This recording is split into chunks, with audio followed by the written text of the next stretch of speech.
ان الحمد للہ والصلاة والسلام علی رسول اللہ اما بعد اعوذ باللہ من الشیطان الرجیم بسم اللہ الرحمن الرحیم قال یا قوم انی لکم نذیر مبین ان اعبدوا اللہ واتقوہ واطیعون یغفر لکم من ذنوبکم ویؤخرکم الی اجل مسمی صدق اللہ العظیم۔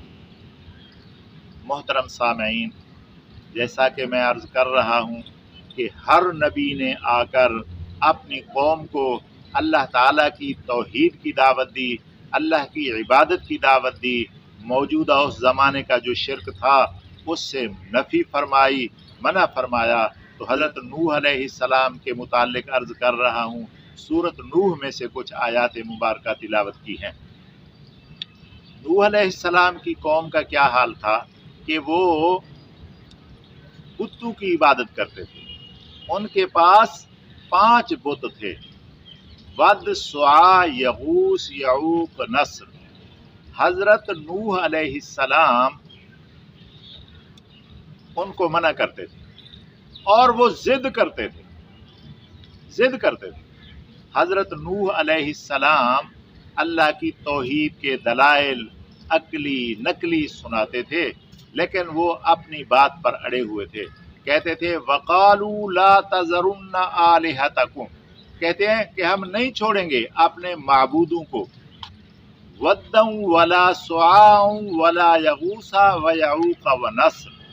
ود، سواع، یغوث، یعوق، نصر، 5 بت تھے، وہ ان کی پوجا کرتے تھے، ان کی عبادت کرتے تھے۔ تو حضرت نوح علیہ السلام نے بڑا سمجھایا تو اللہ تعالیٰ نے حضرت نوح علیہ السلام کے خطاب کا انداز ذکر فرمایا، ان کا واز ذکر فرمایا، تاکہ ہم سنیں کہ کس طرح انہوں نے محنت کی، کیسے بات سمجھانے کی کوشش کی۔ فرماتے ہیں قال یا قوم، وہ میری قوم، انی لکم نذیر مبین، میں تمہیں خبردار کرنے آیا ہوں، جہنم کے خطرات سے خبردار کرنے آیا ہوں کہ اگر تم نے اس شرک کو نہ چھوڑا تو اس کا انجام بہت خطرناک ہے، میں آپ کو بتانے آیا ہوں۔ تو کرنا آپ کو کیا ہے؟ فرمایا ان اعبدوا اللہ واتقوہ واطیعون، ان اعبدوا اللہ، صرف اللہ کی عبادت کرو، صرف اللہ کی عبادت کرو اور اسی سے ڈرو، جہنم سے بچو اور میری فرما برداری کرو۔ 2 معنی کیے، تقویٰ کے معنی 2 آتے ہیں، ڈرنا اور بچنا۔ جہاں ڈرنا معنی آئے تو کیا معنی ہوتا ہے؟ اللہ سے ڈرو، اور جہاں بچنا معنی کریں گے تو اس کا معنی بنے گا کہ جہنم سے بچ جاؤ، شرک کو چھوڑو، خدا کا خوف کرو، جہنم سے بچ جاؤ اور میری اطاعت کرو۔ یغفر لکم من ذنوبکم ویؤخرکم الی اجل مسمی، اللہ تعالیٰ آپ کے گناہوں کو معاف فرما دے گا۔ جو بھول چوک ہو گئی، جو بھولے بسرے سے آپ شرک کرتے رہے، اس سے توبہ کر لو، اس کو چھوڑ دو، اللہ تعالیٰ آپ کے اس گناہ کو معاف فرما دیں گے۔ حضرت نوح علیہ السلام نے عقلی دلیلیں بھی پیش کی، ساری صورت کا معنی کرنا تو مشکل ہے، چند آیاتیں پڑھ رہا ہوں۔ الم تروا کیف خلق اللہ 7 سماوات طباقا، دیکھتے نہیں ہو کہ اللہ تعالیٰ نے 7 آسمان تہ بتہ، طبقات، 7 طبقات بنا دیے، 7 آسمان بنا دیے، 7 زمینیں بنا دی۔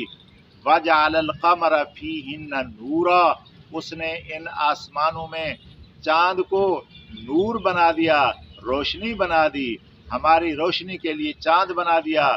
وجعل الشمس سراجا، اور سورج کو چراغ بنا دیا دن کی روشنی کے لیے، سب چیزوں کو روشن کر رہا ہے۔ تو اللہ تعالیٰ زمین اور آسمان کو بنانے والا ہے، سورج چاند ستاروں کو بنانے والا ہے، سب چیز کا خالق اور مالک ہے۔ تم اس کو چھوڑ کر بتوں کی عبادت کر رہے ہو، یہ بات اچھی نہیں ہے۔ اور اللہ تعالیٰ سے درخواست بھی کی، قال رب انی دعوت قومی لیلا ونہارا، میرا اللہ، میں نے اس قوم کو دن اور رات میں دعوت دی، دن کو بھی دعوت دی، رات کو بھی دعوت دی، تو یہ تو مجھ سے دور بھاگتے ہیں۔ میں نے بڑی کوشش کی۔ حضرت نوح علیہ السلام نے 950 سال محنت کی، دن رات کر کے دعوت دی، لیکن کوئی جو ہے نا وہ آپ کی بات سننے والا نہیں ہے، بلکہ وَاسْتَغْشَوْا ثِيَابَهُمْ، جب حضرت نوح علیہ السلام سامنے آتے منہ پر کپڑا ڈال دیتے کہ نہ وہ ہمیں دیکھے نہ ہم اس کو دیکھیں، بہت دور بھاگتے تھے۔